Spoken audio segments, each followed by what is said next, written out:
business trends of global travelers, I would definitely say the oft-talked about word called leisure is definitely in.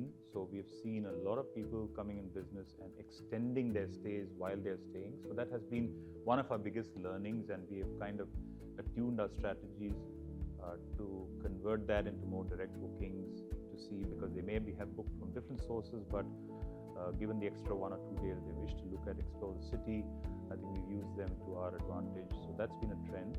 We've also seen an increased trend of guests wanting to use technology while they are within the room or while they are, and not really have a human interface along. So we've seen guests do not want to order room service with the traditional phone and somebody else answering them.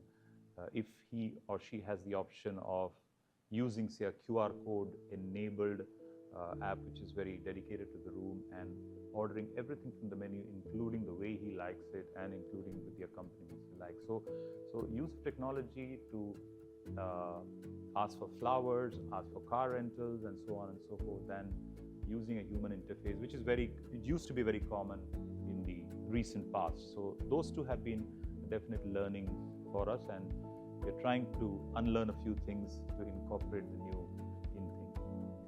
Well, as far as how does it impact hiring trends, I think what we do try is to identify first the talent within the organization. So there have been a lot of success stories within Al-Khoury Hotels whereby we've kind of managed to talk to a lot of people, either through the learning and development or through the head of departments, talking to them that this person, maybe he or she has a penchant for sales, he may be in reservations, and then we get talking to the person, understand how driven is he to move into sales from a reservation, and we've given a couple of them the opportunity, and mind you, they have been really great successes for us. So that's one we've employed. So I feel definitely nurturing talent from within still would remain one of the top priorities as far as we are concerned, and that's worked very well for us. We also, in some sections, we've also looked at people from outside of the industry, not necessarily with a hotel background, who've come in and did really good as